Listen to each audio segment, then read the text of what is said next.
Hi, my name is Dan Lynch. I'm with the Pennsylvania Game Commission and I'm a wildlife education specialist. Today I'm going to talk to you a little bit about trapping. Usually when I talk about trapping, I try to hit 4 points to start with. And first I talk a little bit about the fact that the animals that we trap in Pennsylvania are not endangered at all. There's abundant populations of all of them that we trap, otherwise we wouldn't be allowed to trap them. I'm going to also talk a little bit about the specific animals, but so first, the animals that we trap are abundant. Second, trapping is highly regulated in Pennsylvania. We have game wardens, and game wardens have to enforce laws and regulations related to trapping. Pennsylvania is probably one of the most highly regulated states. You must take a hunter-trapper education course, and you must follow lots and lots of rules that are in regards to trapping. The third point about trapping is that trapping many times helps to protect people, property, and livestock from certain predators that might come and eat some of them. The fourth thing is that trapping for some species like raccoon, foxes, coyotes can help control overpopulations of some of these animals that when they get to a certain level of population, we have a problem with disease and sickness. So for those 4 reasons, we have trapping in Pennsylvania. Otherwise, if we didn't have high regulations and things like that, the majority of people who are not anti but just non-trappers would probably eliminate trapping. But as long as we follow those things, we're going to continue to have people in Pennsylvania that are okay with regulated trapping.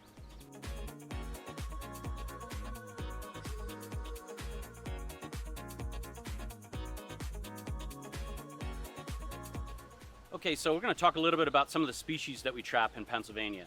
There are 3 different types of canines in Pennsylvania that we can trap, and we have these canines, 2 of them in all 67 counties, and 1 of them in most of the counties, but maybe not the extreme southeast. So two of the ones that are super common in all 67 counties are the red fox.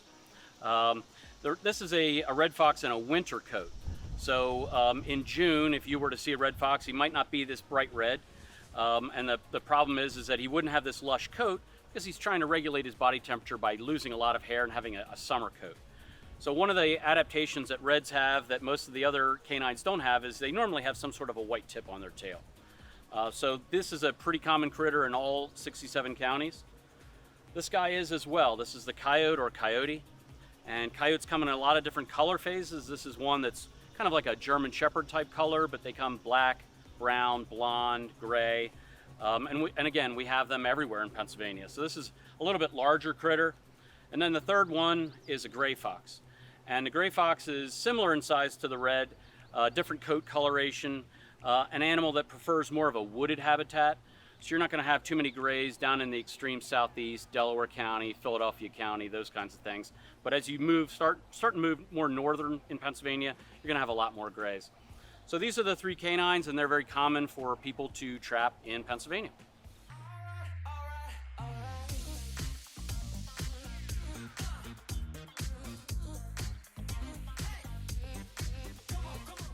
All right, the next 4 species are all part of the weasel family here in Pennsylvania. We'll start with the smallest. This is the weasel. This is called the long-tailed weasel. Not super common, but he's not endangered or anything like that. It's just not a whole lot of people ever get to see them. Most of these species are pretty nocturnal. So unless you happen to be out at the right time of the day, or night, you're not really going to be able to see these little guys. So you got the weasel.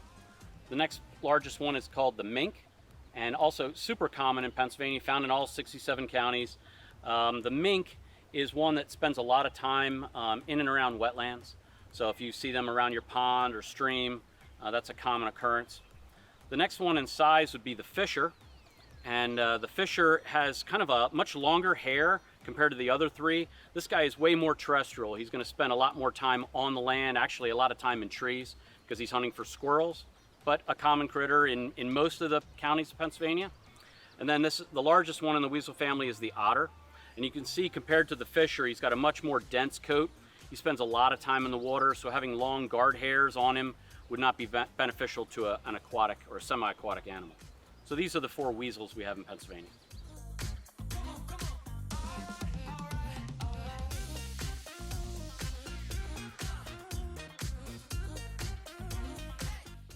So this guy is the largest rodent that we have in North America and in Pennsylvania. This is the beaver.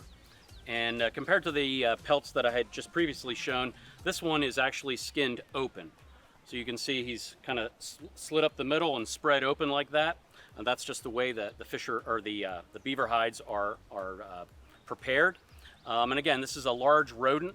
This is similar to related to a mouse in Pennsylvania, but obviously not something that you would want to have, you know, a 40 or 50 pound mouse running around your house. But this guy can cause a lot of damage if he gets in and around people, cuts down a lot of trees, floods roads, floods yards, things like that. And many times trappers are called in to try to remove some of the beavers just to kind of slow down their activity. So this is the North American beaver.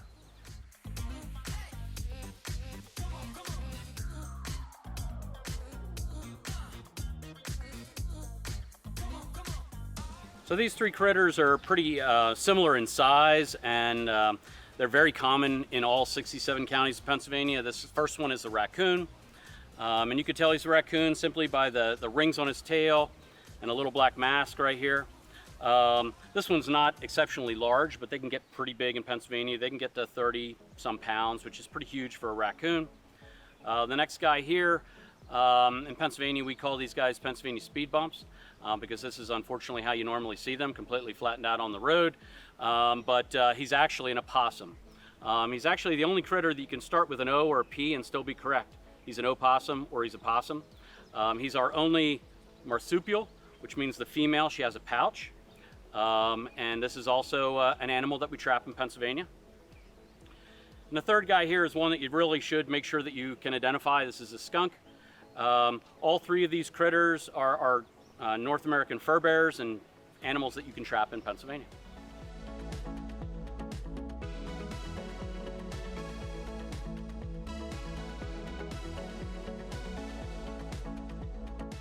All right, the last fur bearer that I'm going to talk about today is a bobcat. This is our only feline that we have in Pennsylvania. You can kind of see that he's a feline here. He's got some whiskers and short little ears. This is a small representation of the bobcat. They can get to be 35, 40 pounds in Pennsylvania. They're going to eat, they're carnivores. They're going to eat things like mice, maybe even up to a deer when you get a much larger bobcat.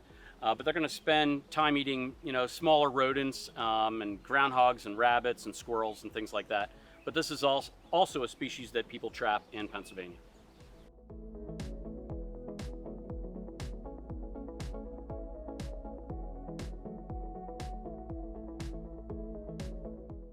All right, so I'm going to talk a little bit about the types of traps that we use in Pennsylvania. This particular type of trap is called a foothold trap. And this is a live restraining device. So what that means is once the animal gets caught in here, the animal is still alive. And the trapper has to decide if he or she is going to release it, or they're going to dispatch it and keep it for the fur. But this only catches the animal by the paw. And this particular one, size-wise, is designed for an animal like a fox or a coyote or a bobcat. In Pennsylvania, trappers have to take a hunter safety course. And when you take the hunter safety course, you learn about the different types of traps, and you have to get, you know, licensed, and you have to buy a trapping license before you can go. And in that course, we teach people about using the right size trap for the animal that they're going after. So this particular trap is just a little big for an animal like a raccoon or a possum or a mink or something like that, but it's the perfect size for a bobcat, a fox, or a coyote. And it's designed to catch the animal when they step on this pan. So what is kind of interesting about traps compared to hunting, and I do both of them, but what's kind of interesting about trapping versus hunting is, if I was going hunting for deer today, and I saw a deer 200 or 300 yards away, and I had a rifle with a scope on it, and I was proficient at that distance, I could probably harvest that animal from 300 yards. The animal wouldn't even know I was there. But if I was going to trap a fox, and I was going to use a small trap like this, I'd have to get that fox to be able to put his foot on top of this little pan, which is maybe 1.5 inches by 2 inches wide. It's a little more difficult sometimes to be able to do that. So you have to learn a little bit about the animals, about their habits, about where they like to live, characteristics and things like that. And then this trap is actually hidden underground, and I'm going to show that in a little bit. I'm going to do a little demonstration. So you don't put food or anything on here. You put food or you put this in a trail someplace else near the trap, and then when the animal goes and sniffs or walks through, they step on the pan and they're caught. It does not crush or break the animal's foot. I don't do demonstrations by putting my hands in them because this is the trap that I use for trapping, and it's strong and it'll hurt. I caught all of my fingers and thumbs in traps already, and I still have them all. But I also learned how to do it to not get caught. So it's designed to hold an animal, let's say as big as a 40-pound coyote. So this particular one is called a coil spring trap. And what's interesting about it, it's got 2 coils underneath there. Some of them are designed with 4 coils, 2 on each side. So this one's a 2-coil trap. And basically what happens is you press down on these levers on the sides, and the jaws open up. It's a little stuck. This one's a little bit stuck. I'm gonna have to demonstrate that with when I get down here in a little bit, but basically these are the jaws, this is the pan, these are the levers. The part underneath here is called the base plate, and this part here is the trigger or the dog. And I will demonstrate that in a little bit how that works. Also, once you catch the critter, you gotta be able to hold them so they don't just run off. So this one has a chain attached to it with a couple of swivels. It also has my identification tag on it. And then this is a chain attached to a little piece of metal that is hammered down into the ground. And this way, once it's in the ground, the animal, when he gets caught, can only go so far. Maybe he can only go this far. And then when I get there in the morning, if it's an animal that I want to let go, I can put a snare pole around its head. So it doesn't bite me, and I can step down on the levers and I can let the animal go, or I can dispatch the animal, whatever I'm planning on doing that time. So again, this one is called a coil spring trap, and I'll demonstrate its use in another segment of the video. So this is called a long spring trap, and simply the last one showed 2 little coiled springs down here. This one has a long spring, nothing high tech, long spring. Sometimes they're double long springs with 1 on each side. This is a kind of a small trap used for an animal like maybe a mink or a muskrat, something with very, very small feet. And this one also is a foothold trap. We don't call them leg hold traps. They don't catch the animal by the leg, they catch the animal by the foot. And so this one also has a chain off the side, and it's got a little swivel on here that you would attach to wire to something so that the animal couldn't get away, but basically they step on the pan. It's got a dog, and it's got 2 jaws. And that is the long spring trap. So this is a different type of trap. This is a killing type trap. We call it a body gripping trap. Some people have called it a conibear, but a conibear is a brand name. So this one turns out is not a conibear, but it is a body gripping trap. It's on the smaller side. So this is kind of similar to a mouse trap. So a mouse trap, you put cheese on a little pan. The kill bark is sprung over and held with a little trigger. And when the mouse grabs hold of the cheese, the trigger comes off and the kill bar comes around, and he's done in about a second or 2. Same thing here, but this one is designed to be set underwater in front of a hole where a muskrat or a mink might be going inside of it. So basically, demonstrate kind of how to set this thing. You squeeze the spring with your fingers, and trap is set. So it's got these 2 little bars down here are the trigger, and this is called the dog at the top. And it's got a chain attached to it that you would wire to something. You can simply take a piece of wire and wire it to a stake or a limb, because when the animal goes through it, he will be dead within a few seconds. So he's not going to try to run off with it. And then basically what happens is when the animal comes through there, it hits that trigger and it gets snapped on him just like a large mouse trap. Now this is a small size. This is for an animal like a mink or a muskrat, and they progressively get bigger. So this is 4.5 inches by 4.5 inches.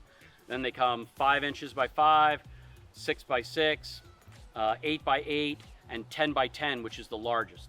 And the 10 by 10 are used for a much larger animal like a beaver. And again, they're set in the water by regulation. They have to be set in the water so that they eliminate, dogs and cats running around and going through a trail or something and get caught in something like this, because they wouldn't be able to get out. So these are specifically have to be set in the water, kind of right in front of the hole or in a channel where really only a mink or a muskrat is going to swim through. And this is the body grip or the kill type trap.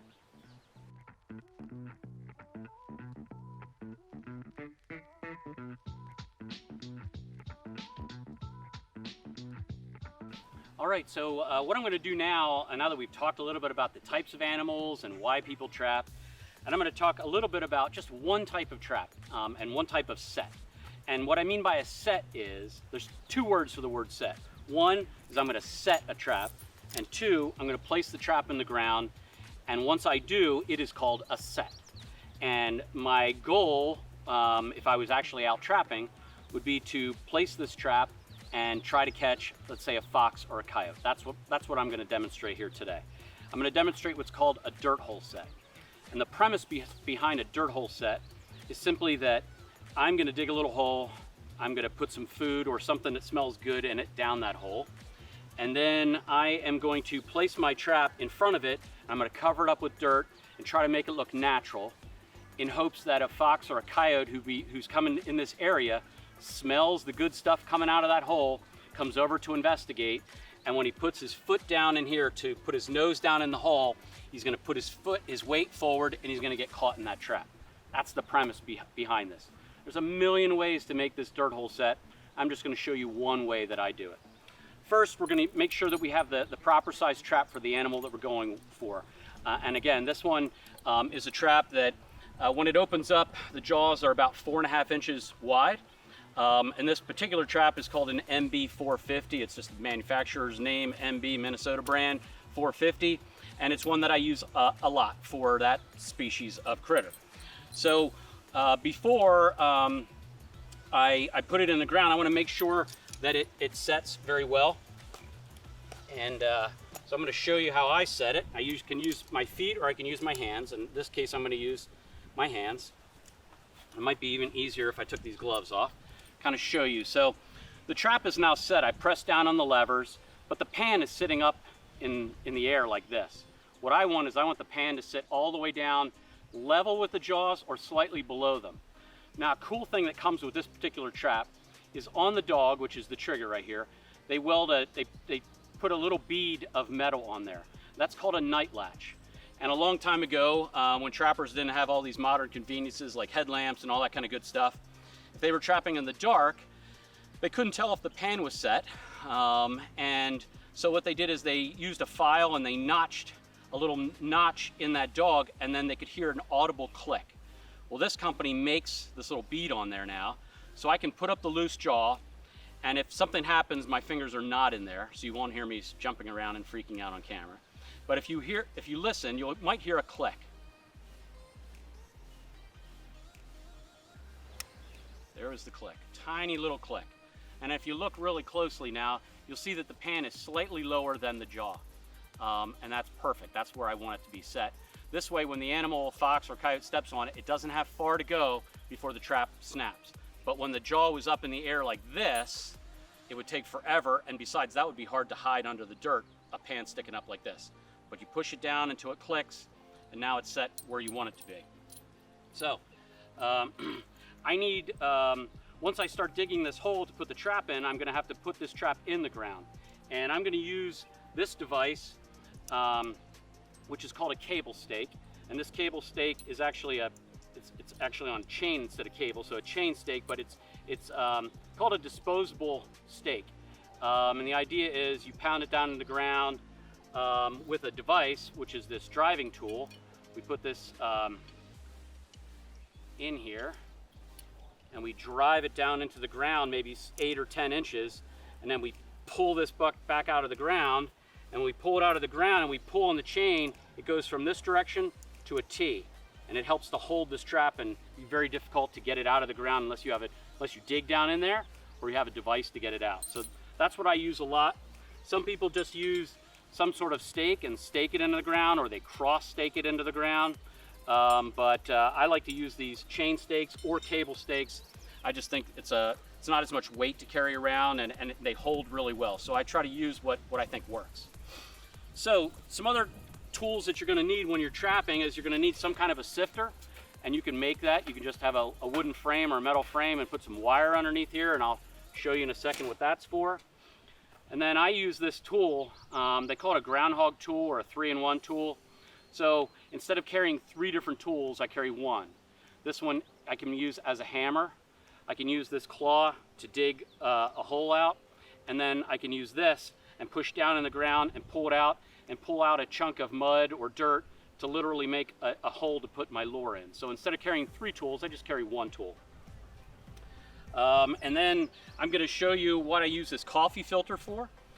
There's lots of different things that you can use for what we call pan cover. And I'll explain to you a little bit when it's time to set that, what I use that for. So first thing we're going to do is I'm going to put some gloves on here. I don't always trap with gloves, but for the video here, I'm going to try not to get dirt all over myself, so we're going to use these gloves. So I'm going to make this set right here. I'm going to use this groundhog tool, and I'm going to dig out a hole that's about the size of my trap, not much bigger than that. I only need it to go below the ground a few inches, and I need it to be about the size of the trap. Okay? What I'm going to do is I'm going to take all this dirt and I'm going to put it in a sifter.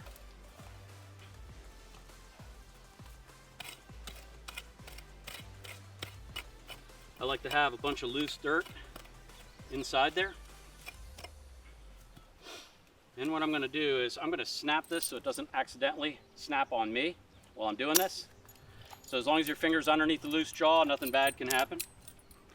And what I'm going to do is I'm going to put this disposable stake inside the driver. And I'm going to go in the middle of my hole, and using the hammer part, I'm going to hammer this down in here.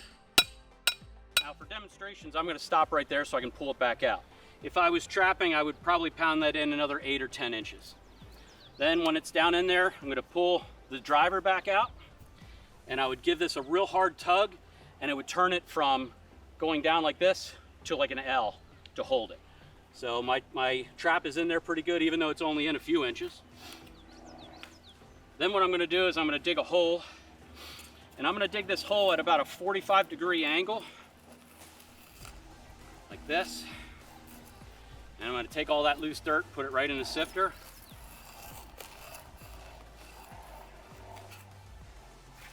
And I'm going to probably go down in there maybe 8 or 10 inches. And my hole, I'm hoping that the animal comes this way. My hole is at an angle like this. So if you're a fox and you want to look down in this hole, you have to come over here to look down in the hole. If I dug the hole straight up and down, you could come in from any angle and look down the hole, and you might avoid getting caught in the trap. But if I put it at this angle and you want to see down in that hole, you got to come over here to do it. All right, so I got my hole dug, where my food or some sort of scent is going to go. Now what I'm going to do is I'm going to set this trap again.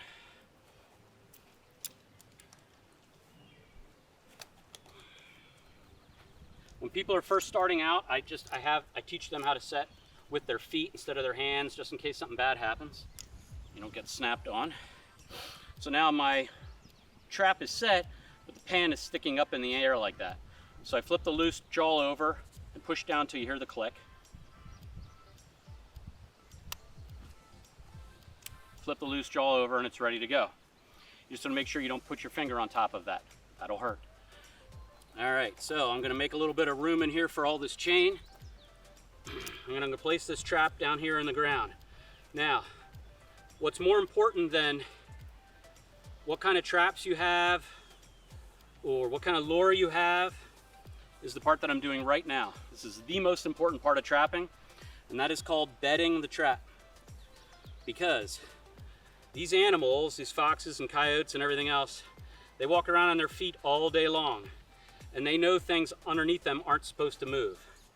So if it moves when they step on something other than the pan, they are not going to just go, gee, what's that? What they're going to do is they're going to dig this trap up. They're going to turn it upside down, and they're probably going to take a big old poop right on top of it just to let you know that they were there. And you're not going to catch them. And they're going to come back tomorrow and they're going to do the exact same thing to you. So if you bed the trap, if you put dirt all the way around really, really well, and they step over here, or they step over here, or over here, before they step on the pan, nothing happens, no problem. They're going to keep focused on the scent coming out of this hole and hopefully get caught on that trap. But if this wiggles when they step on it, they're going to forget all about what's in the hole, and they're going to dig that trap up, flip it over. Sometimes it doesn't even snap, and like I said, they'll leave you a little calling card there before they're done. So What I'm going to do next is I'm going to take my coffee filter and I'm going to lay my coffee filter over top of that trap, just like that. And I'm going to take my sifter and I'm going to start sifting dirt over top of everything. You can see what it's starting to look like there. It's starting to get covered up. And then all the big chunks, they're not going to go on top of that. All I want is the fine stuff. So when the jaws close, there's not a little rock or a pebble or a stick in there to get caught. I only want the animal's foot to be in there.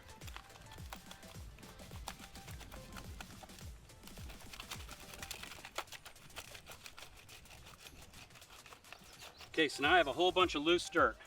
And I got a bunch of dirt that I'm not going to use. What I'm going to do is I'm going to take that loose dirt and I'm going to stick it right behind the hole as what we call blocking or backing. And I'm not done yet. So the dirt that I piled on top here, I sifted on top here, is a hump over top of the trap. I want it the opposite way. I want it to be the lowest part. So I'm not going to put my hands this way or like this. I'm going to put my hands like this. If it was to catch, it would catch this part of my hand, which is huge, and it wouldn't hurt. But you want to be careful. You can use a stick to do this, or I like to use my hands. And I just sift down until I make kind of like a little swale. And I want the lowest part of this whole set to be right over top of the pan. Foxes and coyotes like to step down on things. They don't like to step up on things. Now what I might do is take a little bit of grass and do what's called blending. So I'm blending it in so it doesn't look so obvious that all of a sudden here's this fresh brown thing and looks different than everything else. You can also see I'm sitting on a kneeling pad, just kneeling on this pad. I do that most of the time, not just because I want to keep my pants clean, but I keep the odors or whatever it is of my pants not on the ground right here. So the last thing I'm going to do is I'm going to take some lure, and this is manufactured lure that you can buy. It smells really good. You can't smell this on camera, but trust me, it smells really good. And I'm going to take just a little bit of dab on a stick, and I'm going to shove that down the hole. And if I'm really trapping, for real, not just doing a demonstration, I'm going to put 3 or 4 different scents down that hole. And if I have, lots of people like to use fox or coyote or bobcat urine, everything's going down the hole. I'm not going to spread scent anywhere else because I don't want the animal to focus anywhere else except down the hole. So if everything that smells good comes out of that hole, that's what they focus on. So that's normally what I do. One of the things I think I did forget to mention was the chain, and we'll talk a little bit about that at another segment here. But I always tell people that if this is a good place in the area that you have the trap that you think you can catch a fox, you should always put 2 traps. Maybe another one 10 or 15 feet away. Far enough away that 2 animals get caught, they can't entangle with each other. But what if you're trying to catch a fox and the first animal that comes along is a possum?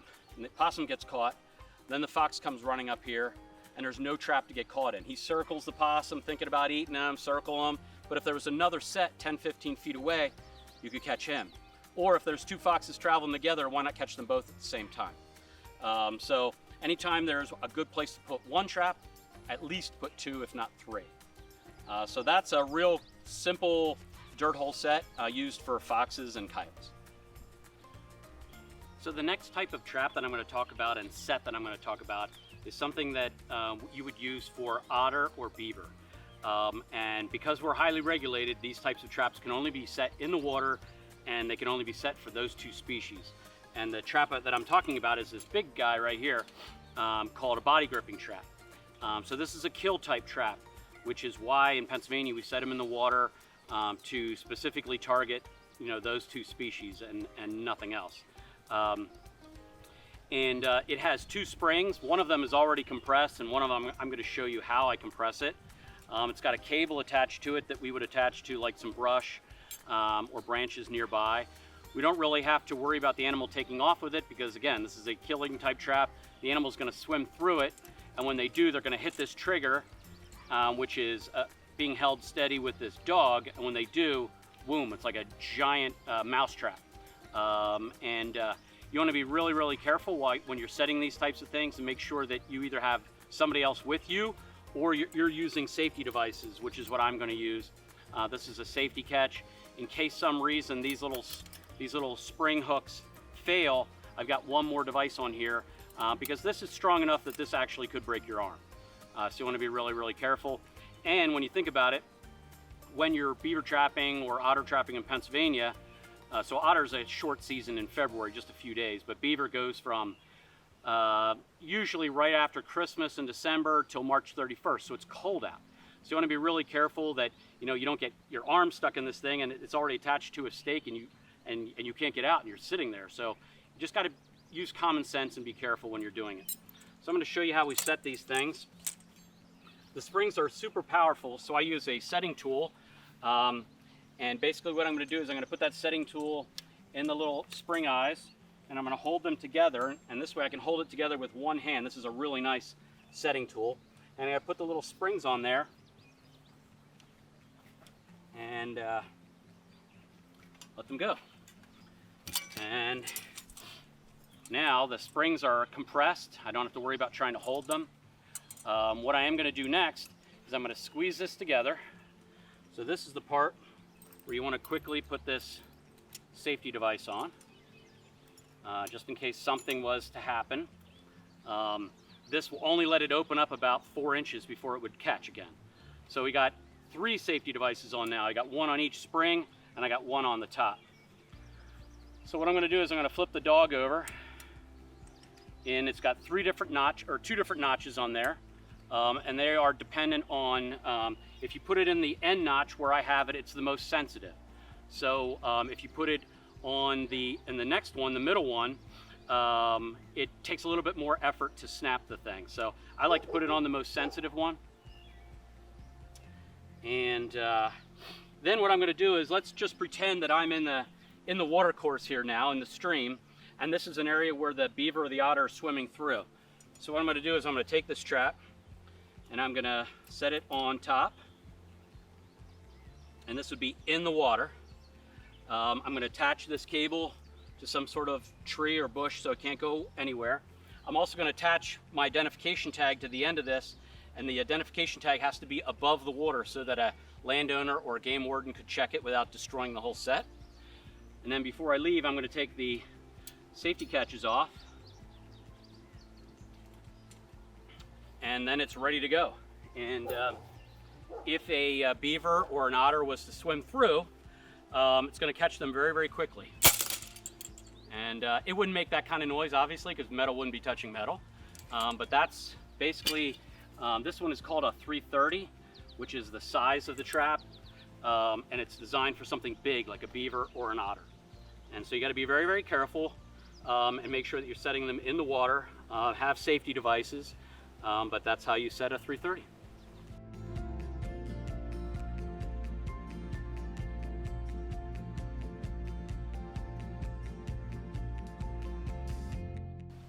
All right, so if somebody wants to get into hunting or trapping, probably the best thing to do would be to check out the Game Commission's website. That's www.pgc.pa.gov. We're the agency that's responsible for all the birds and mammals in Pennsylvania, and we're also responsible for people that want to go hunting and trapping. We have free hunter education courses. We also have online hunter education courses, especially at this kind of weird time where we don't have a whole lot of face-to-face meetings. So if you're interested in doing that, you can take Hunter Ed when you turn 11. You can actually hunt before that. We actually have a mentor license where you can hunt before you take Hunter Ed. You just need to be able to get a mentor license, so you need an adult to help you do that online, and you have to hunt with a mentor, that is somebody who's 21 or older, who also has a hunting license. If you're interested in fishing or registering a boat or something like that, there's a different agency. It's the Pennsylvania Fish and Boat Commission.